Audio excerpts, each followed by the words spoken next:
Salut à tous, très heureux de vous retrouver dans cette nouvelle vidéo. Aujourd'hui nous allons parler de smartphone pour la photo. Quel est le meilleur smartphone en photo pour ce début d'année 2021 ? Faut savoir que le smartphone il est devenu rapidement l'unique appareil photo de nombreux consommateurs. Il faut dire que les innovations se sont multipliées dans ce domaine. C'est ce que nous allons voir dans cette vidéo. Tu es prêt ? C'est parti !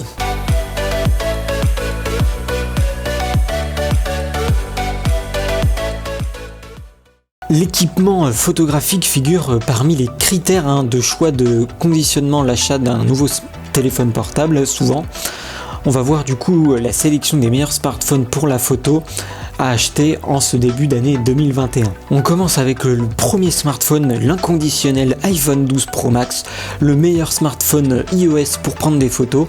Cet iPhone bénéficie d'un appareil photo qu'aucun autre modèle d'iPhone 12 ne possède, mais avec un ticket d'entrée de 1200 €. Est-ce que les extras de la partie photo justifient une telle dépense ? La réponse est bien sûr oui, et pas seulement à cause de son nouveau stabilisateur d'image.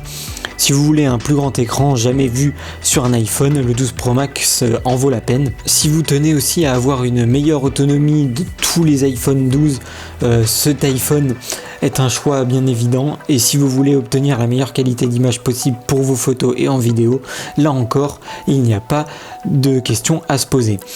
Cette année encore, le plus grand des iPhones est aussi le meilleur sur l'ensemble de la gamme. Ensuite, passons du côté du meilleur smartphone Android pour la photo, c'est le Samsung Galaxy S21 Ultra. Le Samsung Galaxy S21 a été décliné en 3 versions. La plus performante mais aussi la plus chère est sa version Ultra. Ce smartphone possède un écran de 6,8 pouces ainsi qu'un processeur Xenon 2100. Côté photo, on le retrouve avec plusieurs capteurs à l'arrière, un capteur principal de 108 mégapixels, un ultra grand angle de 12 mégapixels et un téléobjectif de 3 x 10 mégapixels. Et enfin un deuxième téléobjectif de x 10 mégapixels. Ce qui est vraiment très intéressant pour un smartphone de cette gamme-là. Ensuite, un smartphone qui est au top du top à moins de 700 € aujourd'hui sur le marché, c'est le Google Pixel 5. Le moins cher que son prédécesseur, mais tout de même beaucoup plus performant. Le Pixel 5 de chez Google est une évolution dans la droite lignée des Pixels. Sans être le meilleur parmi les modèles haut de gamme, il sait se démarquer par une prestation très performante au niveau de la photo, sophistiquée et une interface aussi qui est assez sobre. Donc franchement, un très bon smartphone à moins de 700 € pour faire de la photo. Ensuite, on descend encore en niveau du prix à un smartphone à moins de 500 €. C'est le Huawei P30 Pro. Comme ses prédécesseurs de la série P, le P30 Pro mise principalement sur la photo. Cette année, la grande innovation de Huawei sur ce smartphone est l'intégration d'un capteur photo correspondant à un zoom optique x5 qui offre des résultats très impressionnants et qu'on ne retrouve pas ailleurs sur le marché. Pour parfaire le tableau, cela permet d'obtenir grossièrement un hybride en fait. La partie photo est la grande réussite de smartphone. En revanche, elle ne se fait pas sans contrepartie, notamment au niveau du poids du produit et du design qui n'est pas vraiment exceptionnel sur ce smartphone. Il profite tout de même d'un bel écran OLED incurvé de 6,4 pouces et d'une autonomie supérieure à la moyenne, ainsi qu'un capteur d'empreinte bien sûr sous l'écran qui est aujourd'hui de plus en plus à la mode. On descend encore un peu en gamme avec une nouvelle référence à moins de 400 €, c'est le Google Pixel 4a.